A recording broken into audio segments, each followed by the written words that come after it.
Hello everyone. Once again welcome to our physics class. Hope you all are fine over there. In the previous session we have covered refraction, refractive index, laws of refraction. Today we are going to discuss the refraction exhibited by lenses. So what do you mean by lens? The word is familiar to you. Lens is a transparent medium bound by two surfaces. At least one of the surface should be spherical. And there are two types of lenses. So in today's session, we will discuss about these two types of lenses and also the ray diagrams related to the refraction phenomena exhibited by these lenses. So please be attentive and also be ready with a pen and paper or pen and your notebook to note down the ray diagrams. So let's get started with today's session, my dear children. Children, as we discussed in our introductory video, let's continue with the lesson light. So first, let's discuss about refraction by spherical lenses. What do you mean by a lens?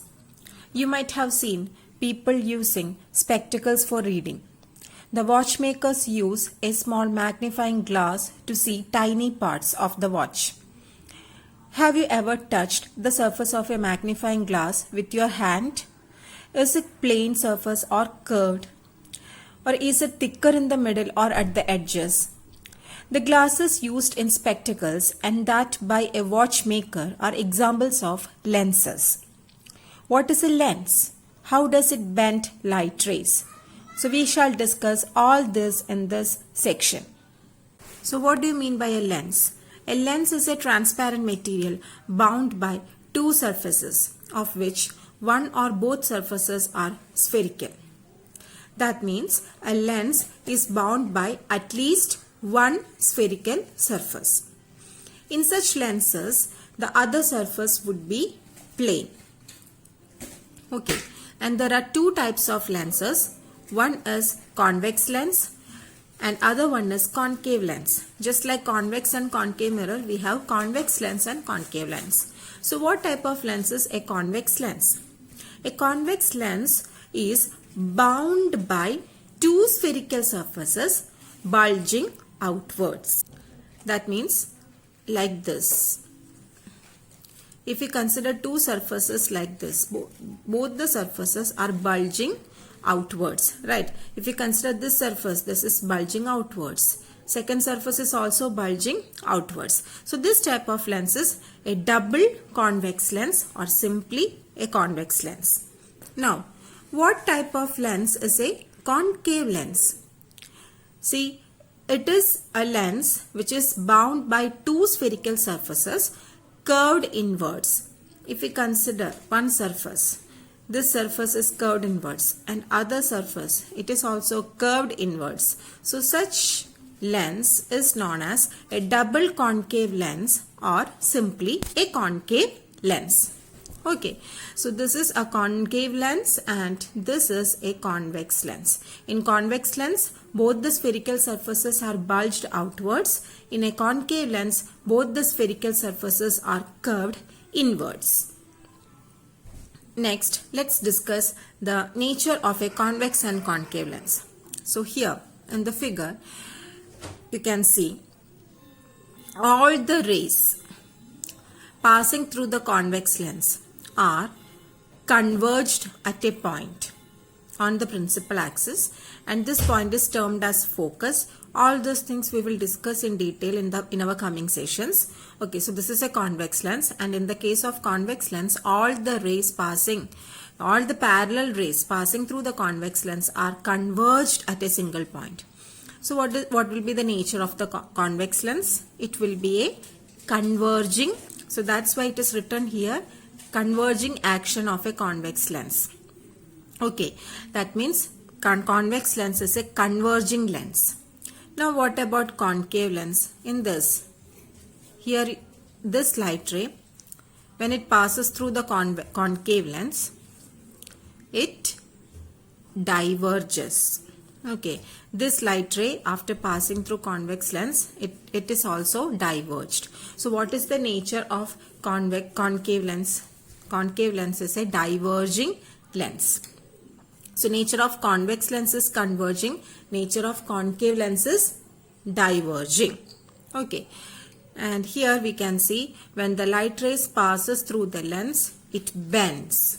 Why? Refraction occurs here. Whether it is a convex lens or a concave lens, whenever light ray passes through a lens, it will bend because the light ray is passing from one medium to another medium, from air to glass. Lens is usually made of glass. So when light ray passes from air to glass, it suffers refraction, due to which it bends. Okay. Children, now let's be familiar with some of the terminologies related with the lens. On the screen you can see a convex lens. There is a point O which is at the center of the lens, and this point O is known as optical center of the lens. So what do you mean by optical center? Optical center of the lens is the geometric center of a lens. So O is the optical center. Next, a lens is bound by two spherical surfaces. Okay, one surface on the left and one surface on the right. So when you complete these spherical surfaces, you will get a sphere. See, when you complete the spherical surface, again you will get a sphere. And this sphere has got a center. Let the center of the spheres be C1. Let the center of the sphere be C2. So the C1 and C2 is nothing but our center of curvature. A mirror has only one center of curvature, but a lens have two centers of curvature corresponding to the two spherical surfaces. And you can see a line passing through the optic center O and the center of curvature. So this imaginary line passing through the optic center and the center of curvature is known as the principal axis. Okay, it's the principal axis. Now, here we have focus, and let F1 be the focus corresponding to the spherical surface on the right, and let F2 be the focus corresponding to the spherical surface on the left. Okay, so a lens will have two foci, F1 and F2. Here we have two foci, 2F1 and 2F2. So the centers of curvature is usually denoted by the points 2F1 and 2F2, not by C1 and C2. Okay, then this outline or the effective diameter of the circular outline of this spherical lens. See, if we consider the outline or diameter of this spherical surface, this diameter is known as our aperture. So the diameter of the circular outline of the spherical lens is called its aperture. Okay, so these are some of the terminologies related with the lens.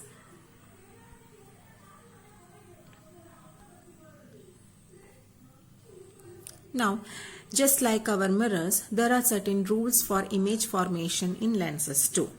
So let's be familiar with the first rule. No need to by heart the rule, just understand the rule, observe and digest it. Okay, so this figure represents the first rule both for convex lens and the concave lens. So in the case of convex lens, the first rule states about the ray passing or ray incident parallel to the principal axis. So consider this ray. This ray is incident on the lens parallel to the principal axis. After passing through the lens, it suffers refraction. And what is the path of the refracted ray? Yes, the refracted ray passes through focus, F2. That means focus on the right side of the lens, F2. Okay, so what is the rule? A ray incident parallel to the principal axis after refraction should always pass through focus. And which focus? F2, focus on the right side of the lens. Now consider this lens, it is a concave lens and this is the ray, incident ray, and this ray is incident parallel to the principal axis. This is our principal axis and this ray is incident parallel to the principal axis. Since it is a diverging lens, after refraction the rays will diverge like this. So what we will do? We will just extrapolate from we will just extend the point of incidence backwards. So let extend this refracted ray backwards. So this refracted ray appears to pass through focus. Which focus? F1. That means focus on the left side. So that is the difference in the ray diagrams of convex and concave lens. So here in the case of convex lens, the refracted ray actually or really passes through the focus on the right side of the lens, but here the refracted ray does not actually pass through the focus, it only appears to pass through the focus, and that too through which focus? F1. That means focus on the left side. So you must be thorough with this diagrams. So this is the first rule. So okay, then what about the second rule? This diagram states the second rule, and the second rule states about the ray passing through the focus. Consider this ray. This is the incident ray, and this incident ray passes through focus F1. So after passing through lenses, it suffers refraction. And what is the path of refracted ray? This is our refracted ray. The refracted ray is parallel to the principal axis. Here also consider this ray. This ray, it is the incident ray and it appears to pass through focus. After refraction, that ray passes parallel to the principal axis. So what is the rule? Ray passing through focus of the lens after refraction passes parallel to the principal axis. Now just look at the third diagram. This diagram states about the ray passing through the optical center of the lens. And what about the ray? This ray passing through the optic center passes without any deviation. See, this is the incident ray and this incident ray passes through the lens without any deviation. Okay, it goes straight. In the case of concave lens also, the incident ray passes through the optical center without any deviation. So these are the rules related with the image formation in the lenses, which is the first rule: ray incident parallel to the principal axis after refraction passes through focus. Ray passing through focus after refraction should pass parallel to the principal axis. And the third rule states about the ray passing through the optic center. Ray passing through optic center will go without any deviation.